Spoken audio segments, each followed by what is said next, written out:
ولما جاءهم كتاب من عند الله مصدق لما معهم وكانوا من قبل يستفتحون على الذين كفروا فلما جاءهم ما عرفوا كفروا به فلعنة الله على الكافرين. صلی اللہ علیہ وسلم. سورہ بقرہ کی 89 نمبر کی آیت تلاوت کی گئی ہے. 89.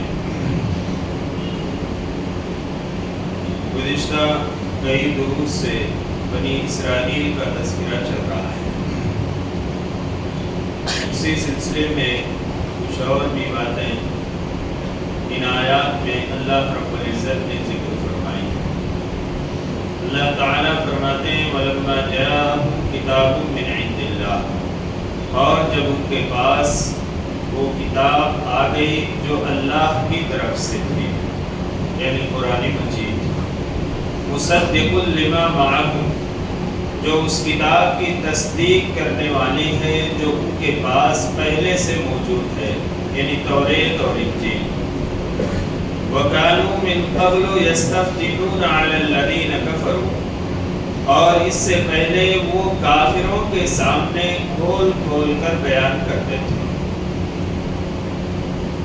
اللہ رب العزت نے فرمایا کہ جب ان کے پاس وہ کتاب یعنی قرآن مجید نازل ہوئی جو اللہ کی طرف سے، اور یہ قرآن مجید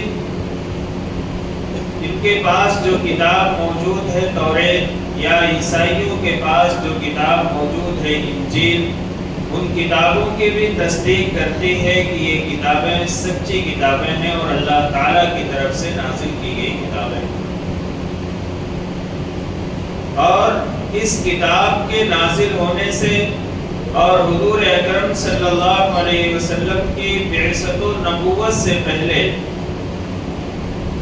یہ مکہ اور مدینہ کے میں رہنے والے یہودی یہ لوگوں کے سامنے حضور اکرم صلی اللہ علیہ وسلم کی کچھ صفات بیان فرماتے تھے کہ جو نبی ہوں گے وہ نبی آخر الزمان ہوں گے، یعنی اس کے بعد کوئی نبی نہیں ہوں گے، اور ان کی یہ صفات ہوں گی جو کتاب توریت اور انجیل کے اندر حضور اکرم صلی اللہ علیہ وسلم کی صفات کو بیان فرمایا گیا. یہ کافروں کے سامنے بیان کیا کرتے تھے. اور دوسرا مطلب اس کا یہ بیان کیا گیا ہے کہ یہ کافروں سے، اہل مشرک سے جب ان کی جنگ ہوتی تھی، یہودیوں سے کوئی لڑائی ہوتی تھی اور اس میں شکست کھا جاتے تھے، یہ لوگ جنگ ہار جاتے تھے، تو یہ کہتے تھے کہ ہم نبی آخر الزمان کے وسیلے سے اللہ تعالیٰ سے دعا کرتے ہیں، اور وہ جب نبی آخر الزمان آئیں گے تو ہم ان کی مدد کے ذریعے سے تمہارے اوپر فتح حاصل کریں گے، کامیابی حاصل کریں گے. یہ باتیں وہ لوگ اپنی زبانوں سے کہا کرتے تھے. اللہ تعالیٰ فرماتے ہیں فلما جاءہم، پھر جب وہ چیز، وہ بات یا وہ رسول یا وہ کتاب ان کے پاس آ گئی، ما عرفو، جسے انہوں نے پہچان بھی لیا.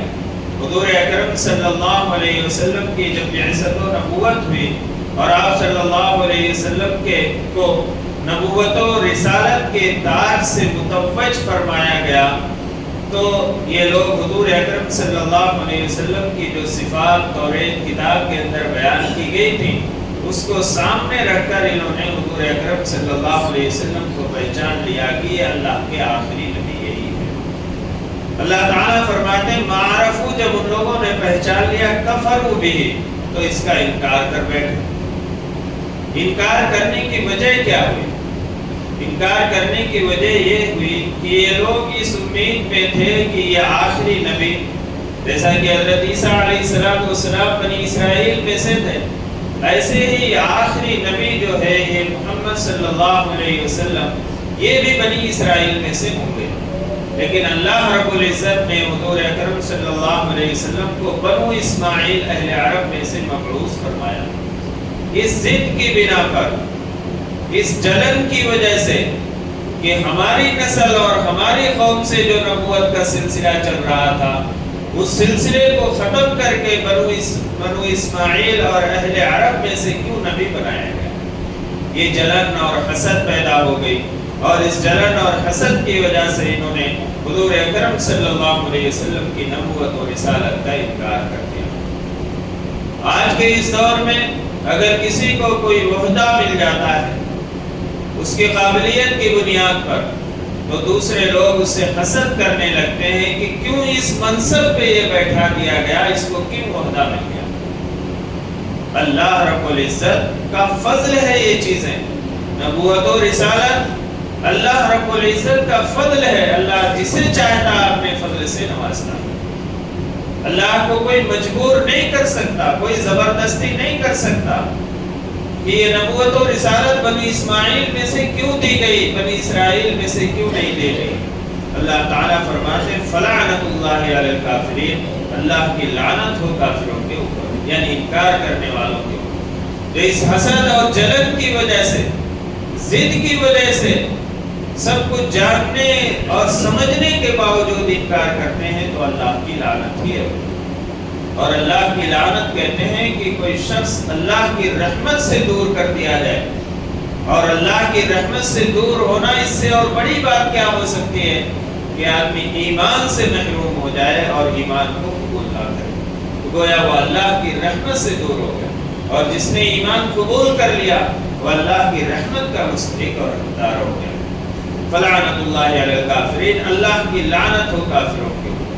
بئس ما اشتروا به انفسهم ان يكفروا بما انزل الله بغيا، اللہ تعالیٰ فرماتے ہیں بری ہے وہ چیز جس کے بدلے انہوں نے اپنی جانوں کو بیچ ڈالا، یعنی دنیا کی خاطر اور ہٹ درمی اور ضد کی خاطر، اور جناب محمد رسول اللہ صلی اللہ علیہ وسلم کی نبوت اور رسالت کا انکار اس بنا پر کہ یہ بنو اسماعیل میں سے ہیں، یہ انہوں نے اپنی جانوں کو بیچ ڈالا، وہ چیز بہت بری ہے۔ بیچنے کا مطلب یہ ہے کہ اللہ تعالیٰ نے قرآن کے اندر فرمایا ان اللہ اشترى من المؤمنین انفسهم واموالهم بان لهم الجنہ، اللہ تعالیٰ نے مومنوں کے مالوں اور ان کی جانوں کو جنت کے بدلے میں خرید دیا۔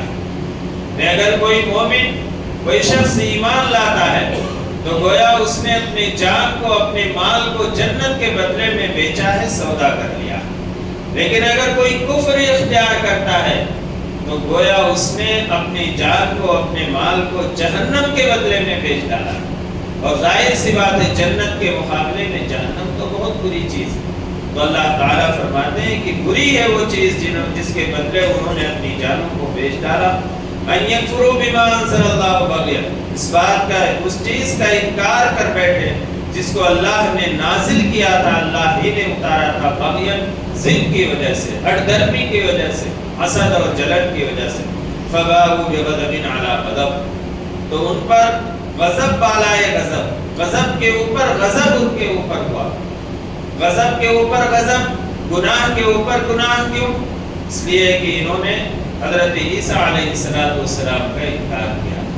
یہودی جو تھے وہ حضرت عیسیٰ علیہ السلام کی نبوت و رسالت کے قائل نہیں ہوئے، اکثریت ان کے حضرت عیسیٰ علیہ السلام کی نبوت و رسالت کے منکر تھے، اور انہوں نے حضرت عیسیٰ علیہ السلام کو سولی پر چڑھانے کی سازش بھی کی، اور ان کے یقین کے مطابق حضرت عیسیٰ علیہ السلام کو یہودیوں نے سولی پر بھی چڑھا دیا، لیکن اللہ تعالیٰ نے ان کو زندہ آسمان پر اٹھا لیا تھا، اللہ تعالیٰ نے ان کو بچا لیا۔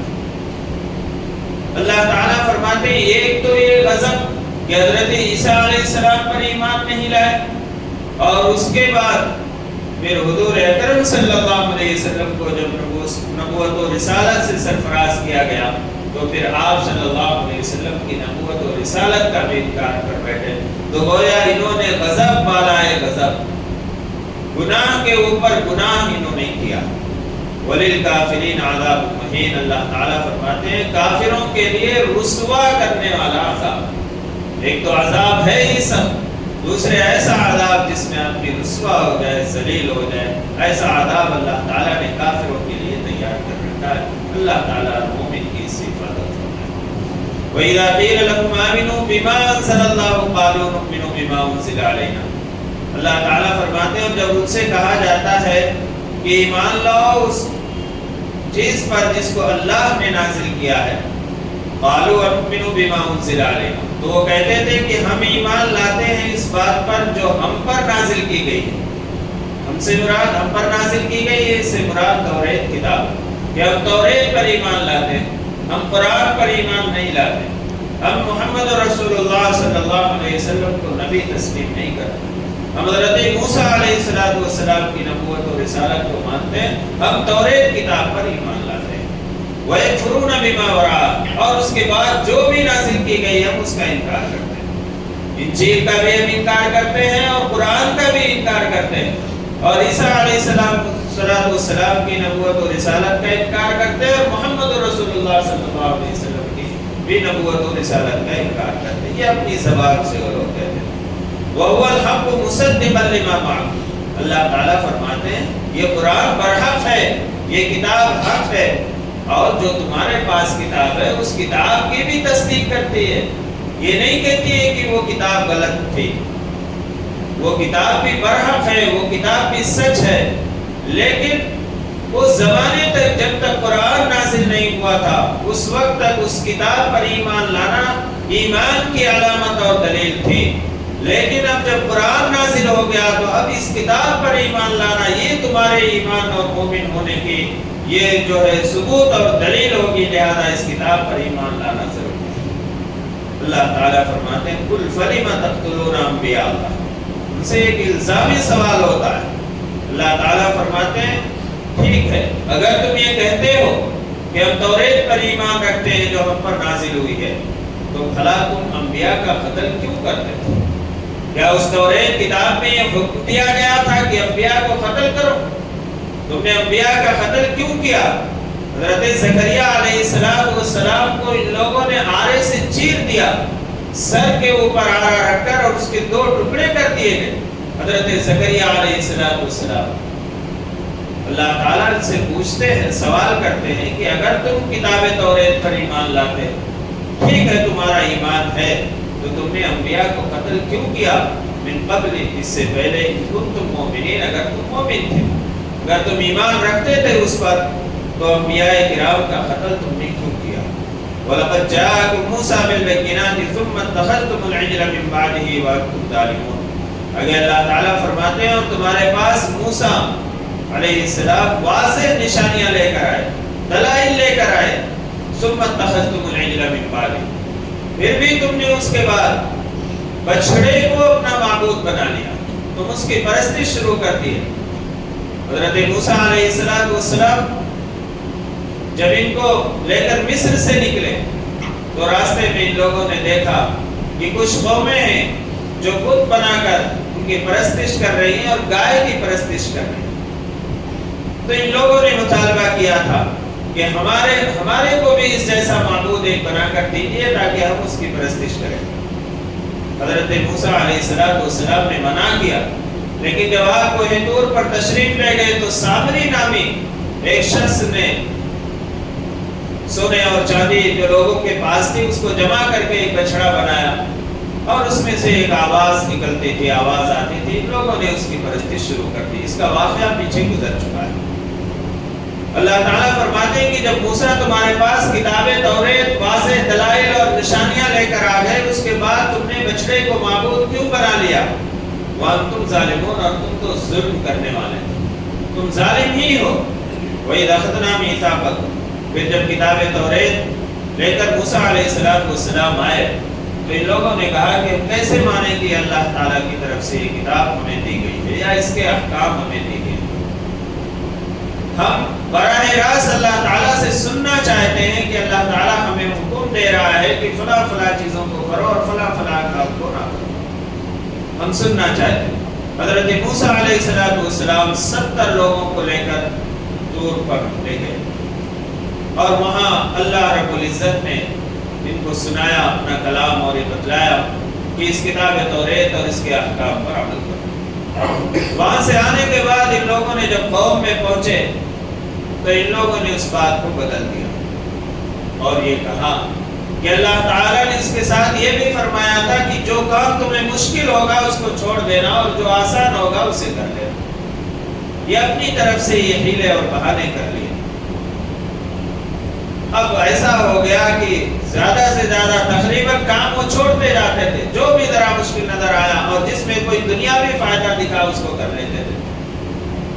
پھر اللہ تعالیٰ نے اس کتاب توریت پر احکام پر عمل کروانے کے لیے اللہ تعالیٰ نے کوہ طور، جو طور پہاڑ تھا، ان کے سروں کے اوپر معلق کر دیا، لٹکا دیا، اور یہ حکم ہوا کہ اس کتاب توریت کے احکام پر عمل کرو، ورنہ یہ پہاڑ تمہارے اوپر، طور پہاڑ یہ تمہارے سروں کے اوپر جو معلق ہے اسے گرا دیا جائے۔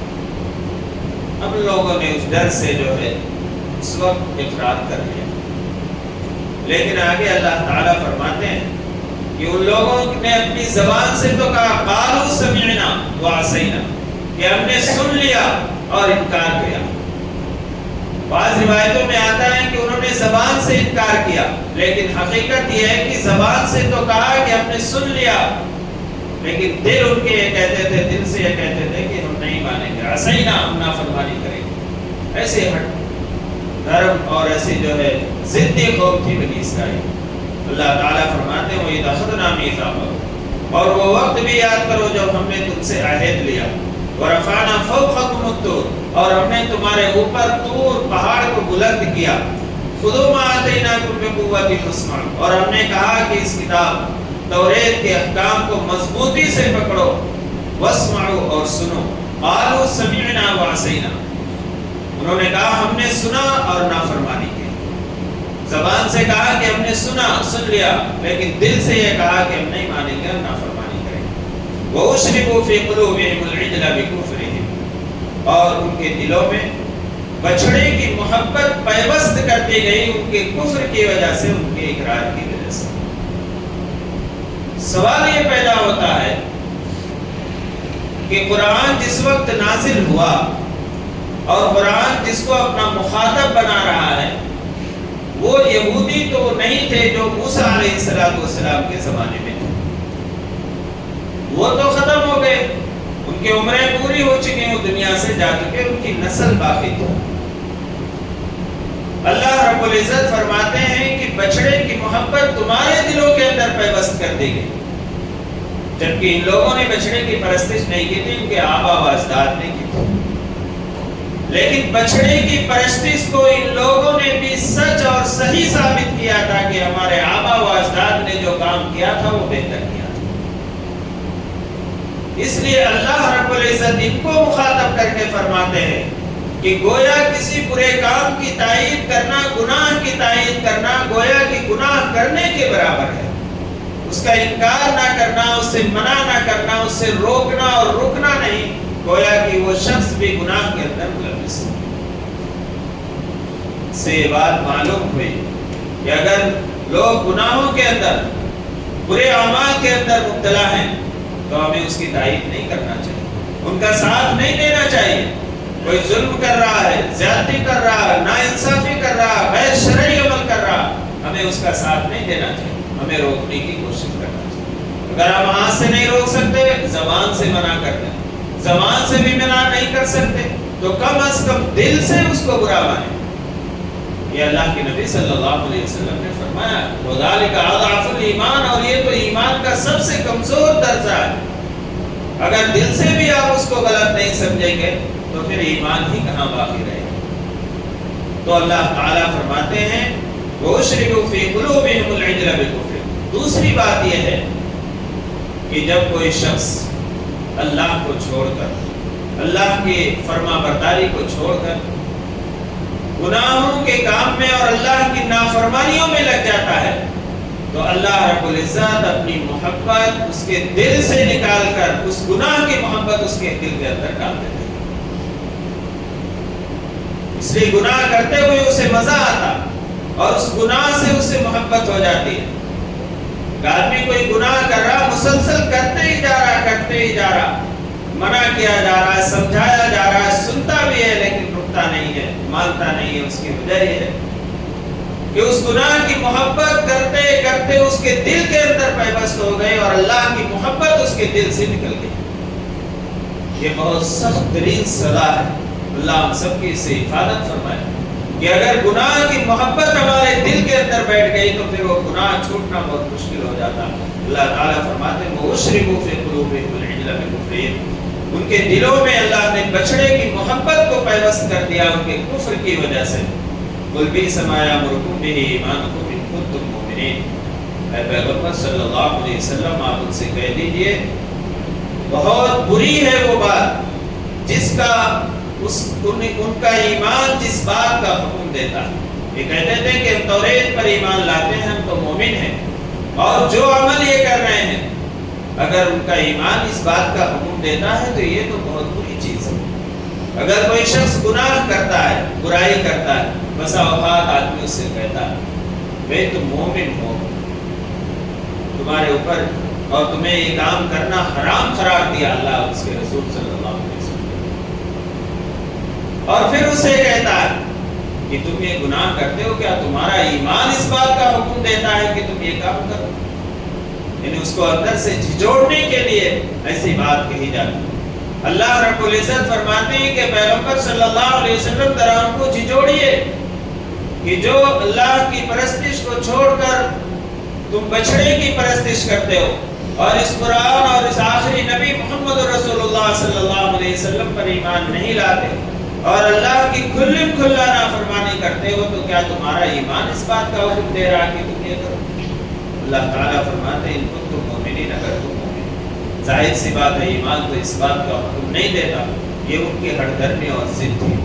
تو اللہ رب العزت نے ان آیات میں بنی اسرائیل جو حضور اکرم صلی اللہ علیہ وسلم کی نبوت و رسالت اور اس قرآن مجید جو آخری کتاب اللہ تعالیٰ کی طرف سے نازل کی گئی، اس کتاب کا انکار کرتے تھے، اس کو سچ مانتے تھے، لیکن ہٹ اور ضد اور جلن اور حسد کی وجہ سے بسا اوقات ہمارے ساتھ بھی ایسا معاملہ ہوتا ہے کہ ہم کوئی اچھی بات، دین کی بات سنتے ہیں اور سمجھ بھی لیتے ہیں کہ ہاں یہ بات سچ ہے، لیکن کبھی کبھی انکار کر دیتے ہیں فلاں بول رہا تھا لہذا اس کی بات نہیں مانے. یہ چیز بڑی خطرناک ثابت ہوتی ہے اور انسان اس نے ایک عمل سے محروم ہو کر کسی گناہ کے اندر مبتلا ہو جاتا ہے. ہمیشہ یہ بات ذہن میں رکھیں کہ کہنے والے کو مت دیکھیں یہ کیسا ہے، یہ دیکھیں کہ جو بات کہہ رہا ہے وہ بات کیسی ہے. کیا قرآن و حدیث کی روشنی میں وہ صحیح بات کہہ رہا ہے؟ اگر صحیح بات کہہ رہا ہے تو اس کو ماننا چاہیے، اس کو قبول کرنا چاہیے.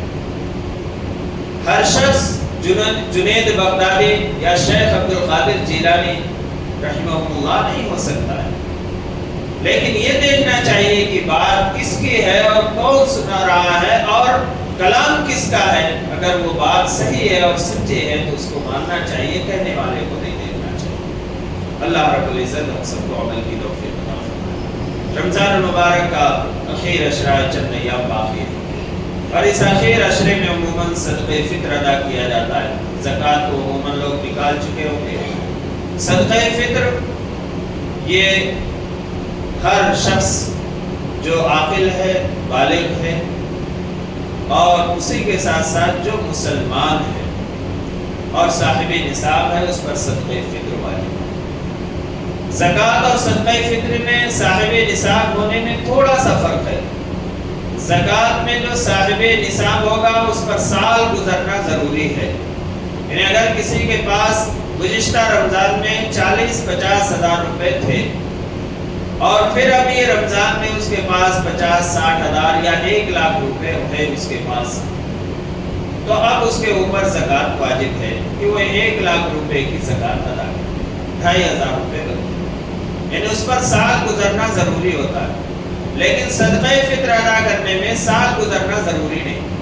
اگر کسی کے پاس چاند رات میں عید کے دن طلوع صبح صادق سے پہلے کسی کے پاس پیسے نہیں تھے، صاحب نصاب نہیں تھا، وہ 10-5 ہزار روپے اس کے پاس تھے، لیکن اس رات میں اس کے پاس کہیں سے 40-50 ہزار روپے آ گئے، اب وہ شخص صاحب نصاب ہو گیا، وہ صدقہ فطر ادا کرے. اور یہ صدقہ فطر اپنی طرف سے بھی ادا کرے اور اپنے چھوٹے بچوں کی طرف سے بھی ادا کرنا ہے. وہ بچہ جو عید کے دن طلوع صبح صادق سے پہلے پیدا ہو جاتا ہے اس بچے کا بھی صدقہ فطر ادا کرنا ہے. اور صدقہ فطر روزے دار بھی ادا کرے، اور جو روزہ نہیں رکھتا ہے، چاہے وہ کسی بیماری یا عذر کی وجہ سے نہیں رکھتا ہے یا ایسے ہی نہیں رکھتا ہے، وہ بھی صدقہ فطر ادا کرے۔ بعض لوگ روزہ نہیں رکھتے تو کہتے ہیں کہ بھائی جب ہم روزہ رکھتے ہی نہیں تو ہم صدقہ فطر کیوں ادا کریں؟ ایک تو گناہ کیا اس نے کہ روزہ نہیں رکھا بغیر کسی عذر کے، روزہ چھوڑ دیا رمضان مبارک کے، اور دوسرا اس پہ یہ گناہ کرتا ہے کہ اگر اس کے اوپر صدقہ فطر واجب ہے تو صدقہ فطر ادا نہیں کرتا۔ اب اگر اس سے پوچھا جائے کہ بھائی جب تو روزہ نہیں رکھتا ہے تو روزے داروں کے ساتھ افطار کیوں کرتا ہے؟ وہ پہلے بیٹھ کے افطار کرتا ہے افطار پارٹی میں، تو کہتا ہے کہ بھائی روزے داروں کے ساتھ افطار کرے تو اپنے کو بھی ثواب ملتا، وہاں کھانے کا مسئلہ ہے تو ثواب ملتا، صدقہ فطر ادا کرنا ہے تو کہتا میں روزہ نہیں رکھا تو صدقہ فطر کیوں ادا کروں؟ اللہ ہم سب کی حفاظت کرے۔ بعض اکابر اور بعض فقہا نے یہ فرمایا ہے کہ اگر کوئی شخص روزہ نہیں رکھتا ہے، آپ کو معلوم ہے کہ فلاں شخص روزہ نہیں رکھتا ہے، اور اس نے آپ کو افطاری بھیجی یا کوئی سامان بھیجا افطاری کرنے کے لیے، فقہا نے لکھا ہے کہ اس کے افطاری کو واپس کر دو، اس کو لوٹا دو۔ کیوں فقہا نے لکھا ہے؟ اس لیے کہ وہ یہ سمجھ کے افطاری میں جاتا ہے کہ افطار کرائے تو روزے دار جو روزہ رکھتا ہے اس کے روزہ رکھنے کے بقدر ثواب ملتا ہے۔ اب جب ثواب مل رہا ہے، ثواب ملنے کے لیے روزہ رکھا جا رہا ہے، تو میں روزہ کیوں رکھوں، افطاری کرا دوں تاکہ مجھے روزے کا ثواب ملے۔ اگر آپ اس کی افطاری کو لے رہے ہیں تو گویا آپ اس کے نظریے کی تائید کر رہے ہیں اور اس کے گناہ کی تائید کر رہے ہیں۔ اس لیے فقہا نے لکھا ہے، بات میں نہیں کہہ رہا ہوں، فقہ کی کتابوں میں لکھا ہے کہ اگر کوئی غیر روزے دار آپ کو افطاری کرا رہا ہے اور آپ کو معلوم ہے کہ یہ روزہ نہیں رکھتا ہے، یقین سے آپ کو معلوم ہے، اس کی افطاری کو واپس کر دیے، اس افطاری سے روزہ افطار مت کریے۔ اگر آپ کر رہے ہیں تو اس کی گناہ کے اور اس کے نظریے کی آپ تائید کر رہے ہیں۔ تو بہرحال چاہے روزہ رکھتا ہو یا نہ رکھتا ہو، صدقہ فطر ادا کرے۔ صدقہ فطر گیہوں میں 2.25 سیر جو 1 کلو 574 گرام اور 640 ملی گرام جس کا وزن اس زمانے میں بتلایا گیا ہے، 2.25 کلو پکڑ لیجئے، 2 کلو پکڑ لیجئے، اس کی قیمت بنتی ہے 80 روپے۔ اور کشمش سے بھی ادا کر سکتے، کھجور سے بھی ادا کر سکتے، اور جو سے بھی ادا کر سکتے۔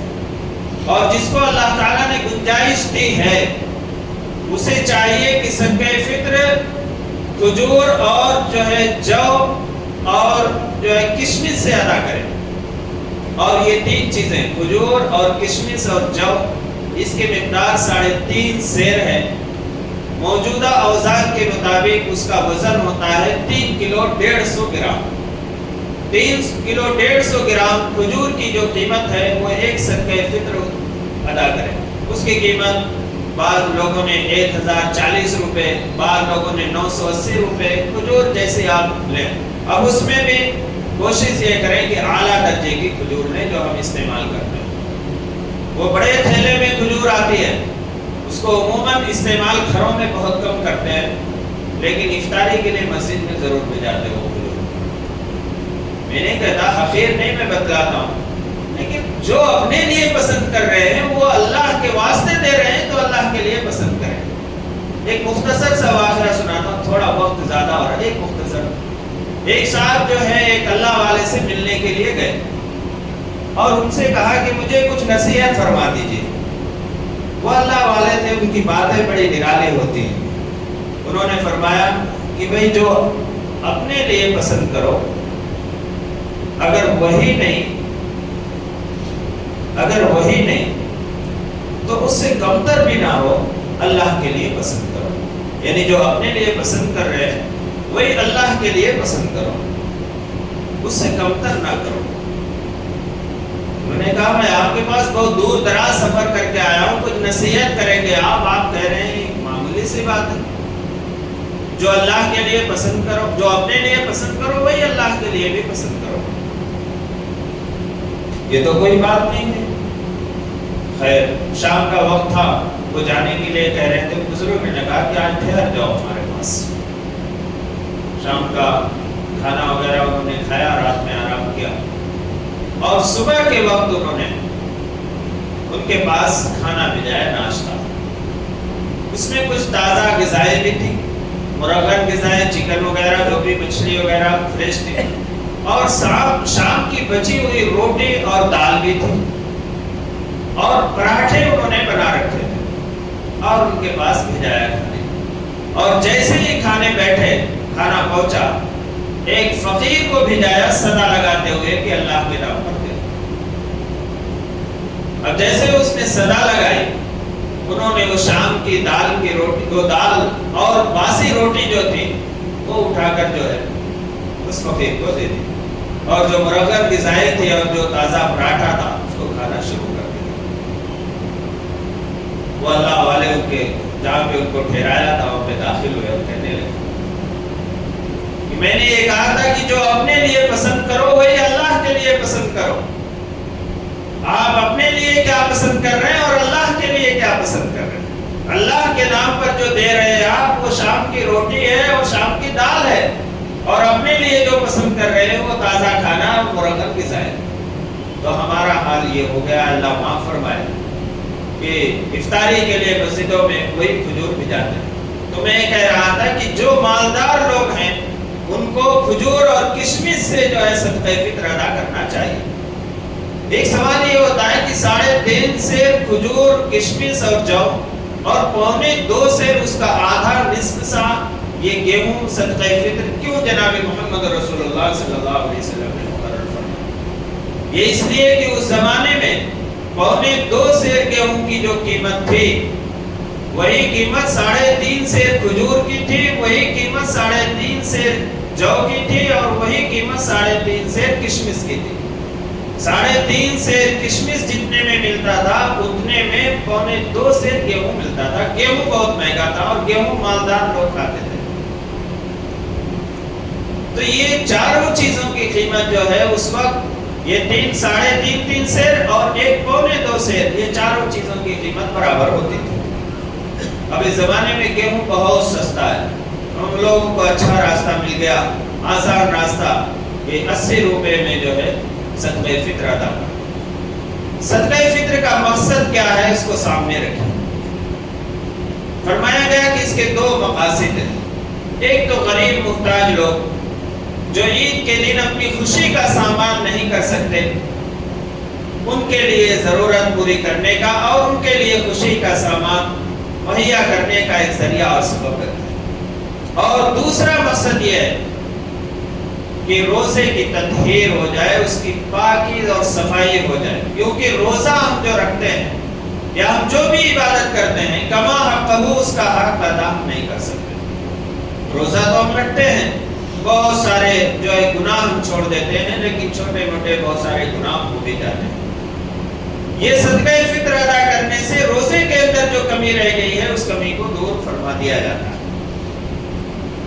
وکیع بن جراح ایک فقیہ گزرے، انہوں نے فرمایا کہ جیسے سجدہ سہو سے نماز کے اندر اگر کوئی کمی رہ گئی ہے تو سجدہ سہو سے اس کمی کو جو ہے کمی ختم ہو جاتی ہے اور وہ نماز اللہ کی بارگاہ میں مقبول ہو جاتی ہے۔ ایسی صدقہ فطر ادا کرنے سے روزے کے اندر جو کمی رہ گئی ہے وہ کمی دور ہو جاتی ہے اور اللہ تعالیٰ اسے جو ہے اس کمی کو دور فرما کر اسے قبول فرما لیتے ہیں۔ تو یہ 2 مقاصد بیان کیے، اور ایک تیسرا مقصد بھی بیان کیا گیا، وہ یہ کہ صدقہ فطر ادا کرنے سے روزہ قبول ہو جاتا ہے، یعنی قبولیت کے اعلیٰ مقام پر پہنچ جاتا ہے۔ اور چوتھا فائدہ یہ ہے کہ صدقہ فطر ادا کرنے سے آدمی نزاع کی حالت سے محفوظ رہتا ہے۔ نزاع جو موت کے وقت سکرات کا عالم ہوتا ہے، اس جو ہے تکلیف سے اور اس پریشانی سے بھی محفوظ ہو۔ اور 5واں فائدہ فقہ نے لکھا ہے کہ عذاب قبر سے آدمی محفوظ ہے۔ یہ 5 فائدے شریعت میں بیان فرمائے۔ اب ہم یہ چاہتے ہیں کہ یہ 5 بڑے بڑے فائدے ہیں جو صرف 80 روپے میں ہی حاصل ہو جائے۔ تھوڑا کوشش کریں، تھوڑی ہمت کریں، اللہ کے راستے میں مال خرچ کریں، کشمش سے ادا کریں، اللہ نے گنجائش دی ہے۔ ضروری نہیں ہے، مت سمجھیے کہ اگر کشمش سے ادا کرنے کا، کھجور سے ادا کرنے کا پیسہ نہیں ہے تو جو ادا کرنا ہے وہ بھی چھوڑ کے بیٹھ گئے. میں یہ نہیں کہہ رہا. اللہ نے گنجائش دی ہے تو صدقہ فطر کھجور اور کشمش اور جو کی قیمت جو ہے وہ 245 روپے بیان کی گئی ہے. 250 روپے پکڑے. اگر گھر میں 4 آدمی ہیں اور 4 آدمی کا صدقہ فطر آپ ادا کر رہے ہیں، غریب کو جو سے ادا کر رہے ہیں تو 1000 روپے اگر آپ دیں گے تو اس کی عید کا کچھ سامان ہو جائے گا. اور اگر گیہوں سے ادا کر رہے ہیں، 4 آدمی 80 روپے کے حساب سے ادا کریں تو 320 روپے ہوں گے.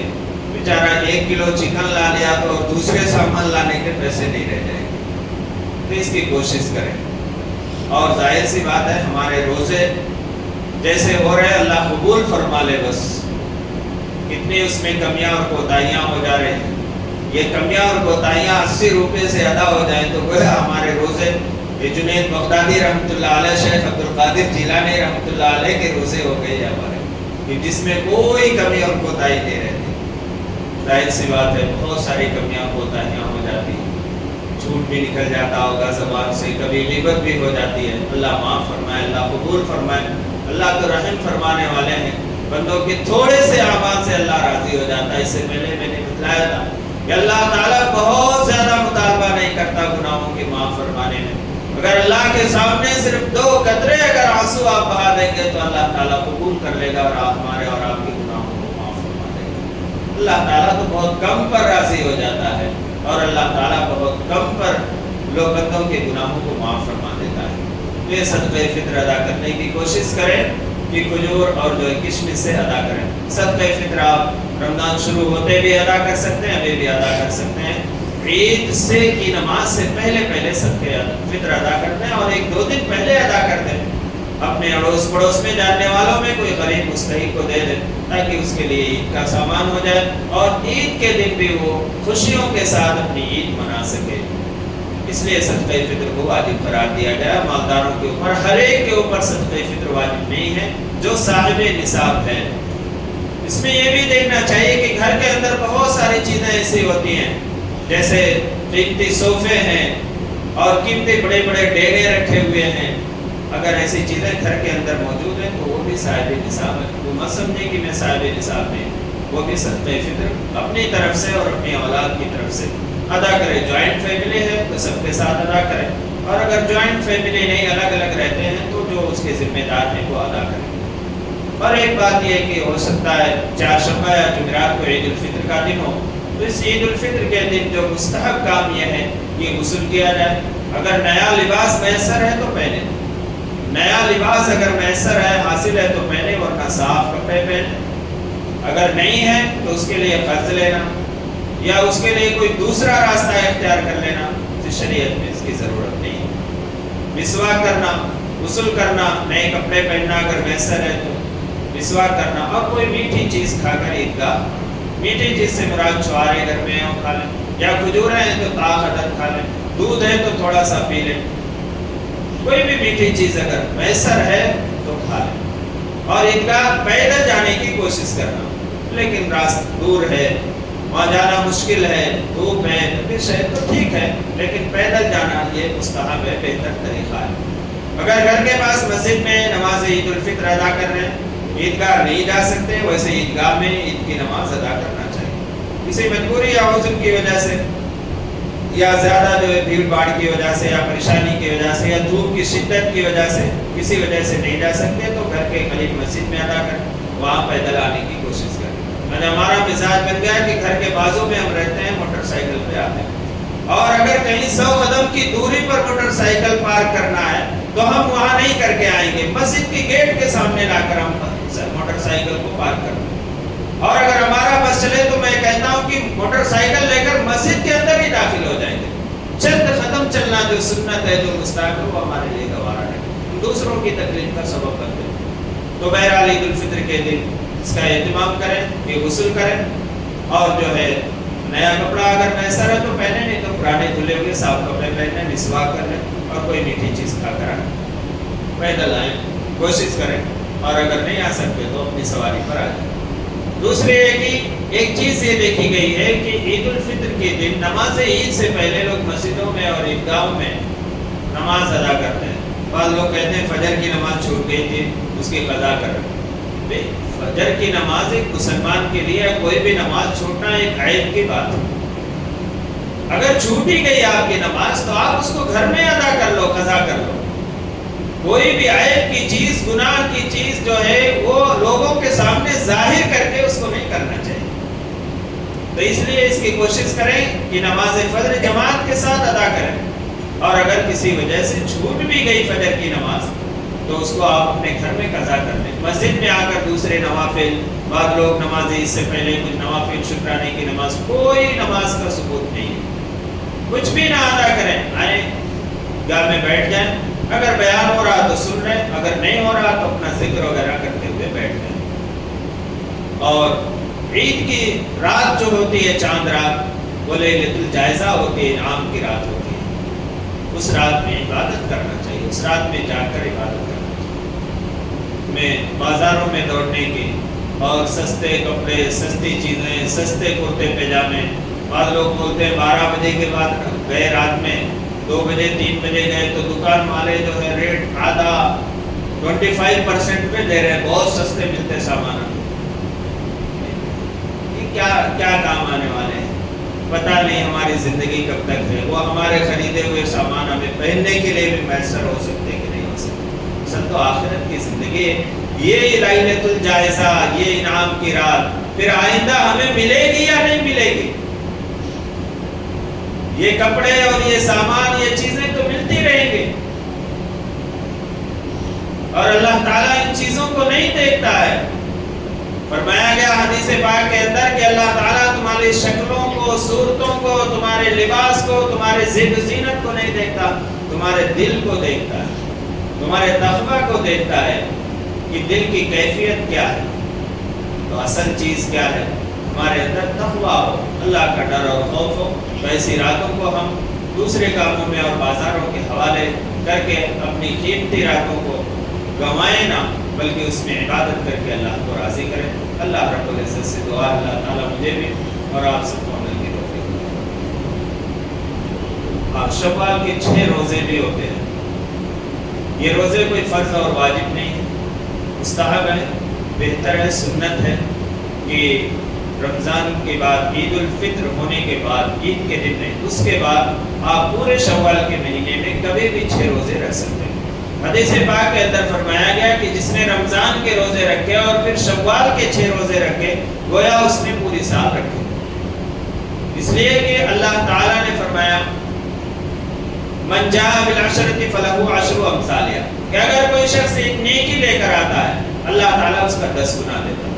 10 گنا بھی دیتا ہے, 70 گنا بھی دیتا ہے, 700 گنا بھی دیتا ہے, اور اس سے بھی بڑا کر دیتا ہے. یضاعف لمن یشاء, اللہ تعالیٰ جتنا چاہتا بڑھا دیتا ہے.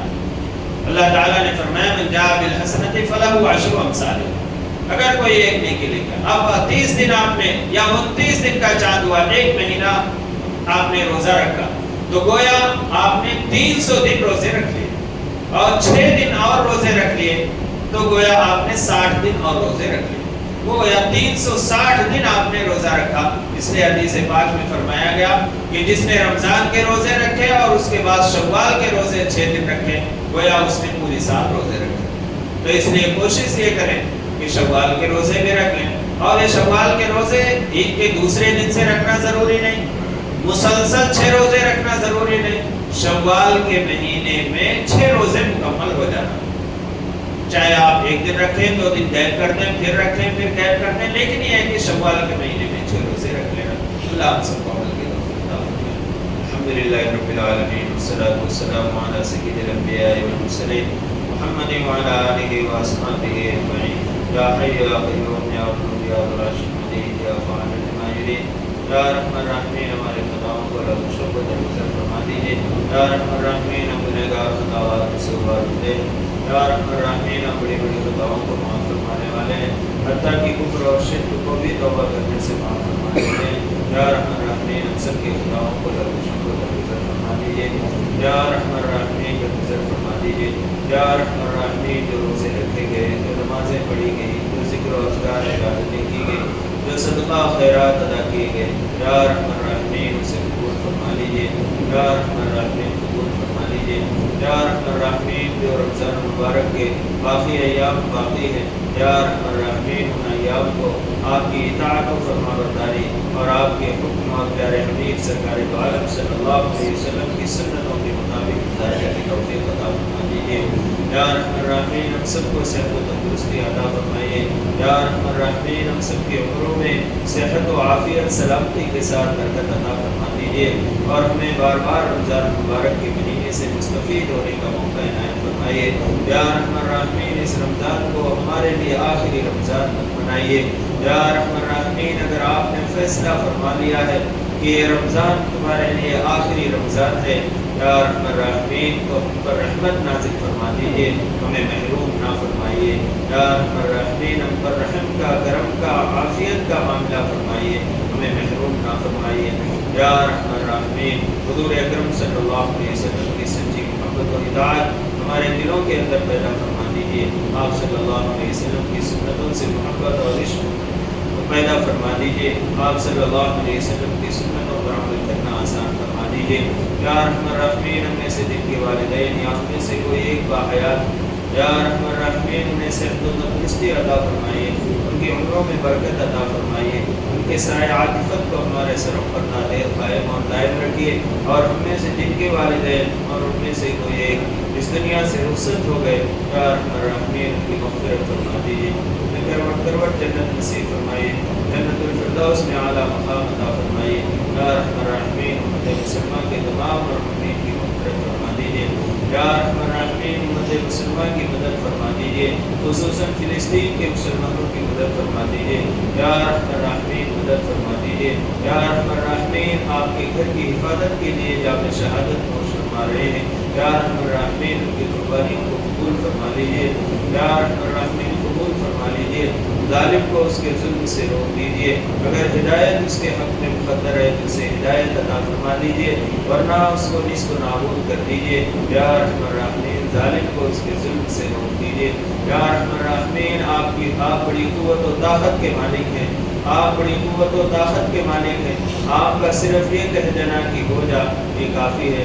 یا ارحم الراحمین آپ ظالم کو ان کے ظلم سے روک دیجیے، ظلم کی انتہا ہو گئی، معصوم بچے، شیر خوار بچے شہید ہو رہے ہیں۔